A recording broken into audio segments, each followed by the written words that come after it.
Orang kok gini ya, kayak maaf ya Pak, manipulatif banget gitu. Kita tidak menendang dia, menyentuh dia aja enggak. Kok bisa beliau langsung memberikan reaksi yang seperti itu? Saya juga kaget. Oh, jadi itu ya. Tapi sebenarnya nggak ditendang. Enggak. Pak, boleh dilihat sih Pak.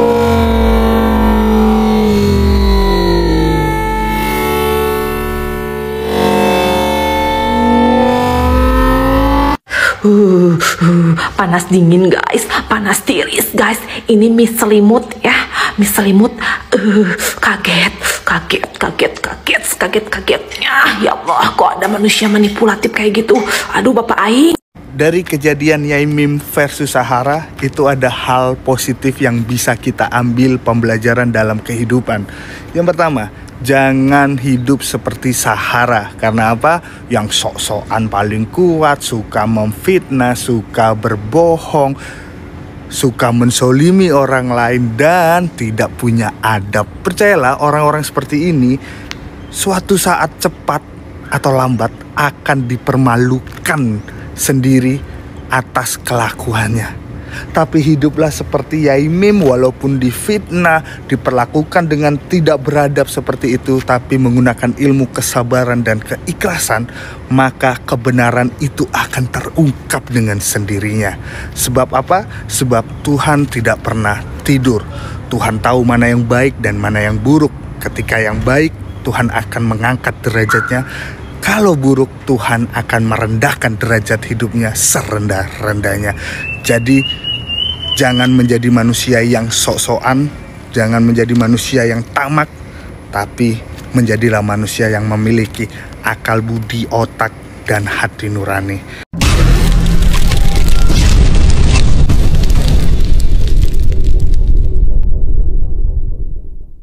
Sahara mencoba menggunakan alat narasi untuk membentuk satu opini di publik bahwasanya dia itu dicabulin, dan akhirnya nanti terbentuklah satu opini bahwa Yaimim ini adalah kiai cabul, begitu loh ya. Nah, dikarenakan ini sudah masuk ke ranah hukum, apakah cara-cara seperti itu bisa berhasil? Yuk kita lihat. Ada satu teori hukum yang namanya satu scientific evidence itu bisa menggugurkan 1000 kesaksian. Apakah itu ada bukti videonya atau enggak, atau itu hanya sekedar kesaksian belaka? Nah, yang konyolnya ini justru scientific evidence-nya itu dipiralin sendiri oleh dia di akun TikTok-nya. Itu kan sudah masuk ke pasal 310. Begitu loh ya, di sini ada pencemaran nama baik, di sana juga ada pelanggaran UU ITE. Sedangkan kesaksian-kesaksian dia yang menggiring opini bahwa Yaimim itu melakukan pelecehan verbal itu hanya sebatas kesaksian. Ingat, ada teori hukum loh ya. Satu scientific evidence itu bisa menggugurkan 1000 kesaksian, karena orang-orang bersaksi itu bisa dibayar. Sedangkan scientific evidence itu sifatnya objektif, tidak bisa dibayar ya, apa adanya. Itulah kekuatan scientific evidence. Ya siap-siap aja ukur baju warna oranye. Sahara, istri bos rental mobil, minta maaf ke Yaimim. Akui kasar mantan dosen UIN Malang akan damai. Nurul Sahara, istri pemilik rental mobil, menyampaikan permintaan maaf kepada Yaimim. Dalam pengakuannya, Sahara menyadari dirinya salah dan berlaku kasar kepada pemilik nama asli Imam Muslimin tersebut.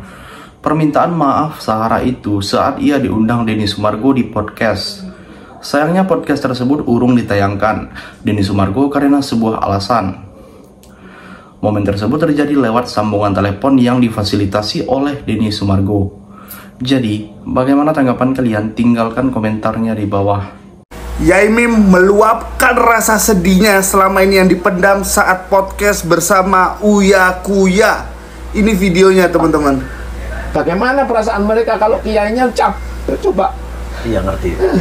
Kalau kiainya itu betul-betul pelakuan kalau mereka percaya, apa perasaan mereka?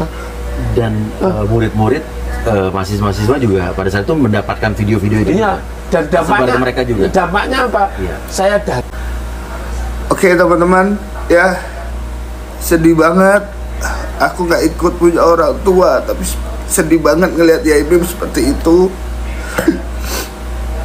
Dan di sisi sini teman-teman, aku melihat bahwa Uya Kuya dan Yai Mim ini sama-sama korban dari framing jahat, fitnahan, hoax yang membunuh karakter Uya Kuya dan Yai Mim.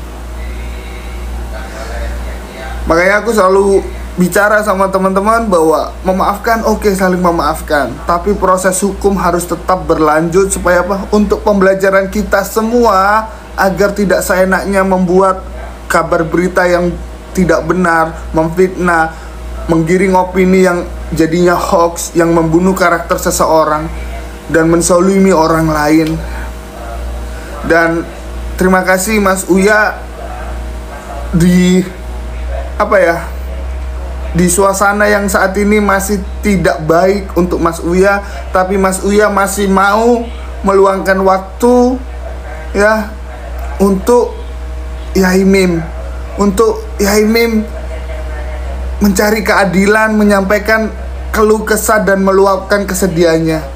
Sekali lagi terima kasih Mas Uya, semoga Yai Mim dan Mas Uya selalu diberikan kesehatan. Di sisi lain, video tersebut tampak masih dalam tahap editing di layar komputer. Denny Sumargo awal percakapan diawali dengan dirinya berbicara langsung dengan Yai Mim. Setelah itu Denny Sumargo menyerahkan ponselnya kepada Nurul Sahara. Dengan nada penyesalan, Sahara kemudian menyampaikan permohonan maaf, yang juga permohonan maaf disaksikan oleh Denny Sumargo. Jadi, bagaimana pendapat kalian? Silahkan tulis komentarnya di bawah. Kemudian tiba-tiba istrinya menelpon. Ayo bangun Sarah, bangun. Ikut si apa itu? Dugong itu. Yang murka itu siapa? Kalau Yai Mim nggak mungkin lah murka gitu loh. Kamu ngomong itu seakan-akan membenarkan dirimu sendiri gitu loh. Sudah tahu salah, tapi nggak mengakui kesalahannya gitu loh. Ya jelas aja lah kamu dibangunin, katanya kaget gini gitu. Lah memang mobil rentalmu itu menghadangi mobilnya Yai Mim yang mau keluar. Siapa yang murka gitu loh? Seakan-akan memurka-murkakan orang gitu loh. Bukannya yang murka itu kamu sama suamimu gitu kan. Buktinya kan di video-video yang viral itu udah jelas. Yang bentak-bentak itu suamimu, yang ngomong dugong-dugong itu mulutmu. Kamu bilang kok nggak mati saja itu juga mulutmu. Terus si istrinya Yai Mim minta tolong suruh ambilin mobil ke karyawannya ya kalau nggak salah ya. Itu sama kamu nggak boleh gitu loh. Kamu bilang kok nggak mati aja, kamu bilang sudah bau tanah gitu loh. Ya opo dugong iki rek? Jelas no sesuai yang di video yang viral gitu loh. Yang murka wong kamu yang nendang-nendang Yai Mim pas Yai Mim bawa kursi gitu. Ngapain kamu nendang-nendang kaki-kakimu itu nendang-nendang? Kenapa nggak kamu jelaskan? Apa tujuannya kamu nendang-nendang itu? Oh yang murka kamu sendiri kok bilang orang lain yang murka. Kalau Yai Mim nggak mungkin lah, kamu mau murka itu nggak mungkin itu. Loh, pasti ada sebab kan, ada akibat gitu loh. Dugong wis mbolah dugong ini. Yang terakhir, kepastian muncul bahwa episode podcast Sahara dikenal Denny Sumargo tidak jadi ditayangkan. Namun gelombang protes warganet membuat Denny mengubah keputusan. Jadi, sesuai dengan vote, saya akan biasanya podcast harusnya tayang jam 7 malam. Podcast Sahara. Dan sesuai janji saya karena vote-nya banyak yang ingin tidak tayang, maka hari ini saya tidak tayangkan. Jelas Denny Sumargo. Kendati mayoritas netizen meminta agar podcast Denny Sumargo dengan Sahara tidak ditayangkan, Yai Mim justru mendesak agar tayangan tersebut tetap dipublikasi. Menurutnya, podcast itu penting agar publik melihat dari dua sisi. Jadi, sampai di sini bagaimana tanggapan kalian? Tinggalkan komentar di bawah sebanyak-banyaknya. Saya dari channel YouTube Segudang TV, pamit, sampai jumpa.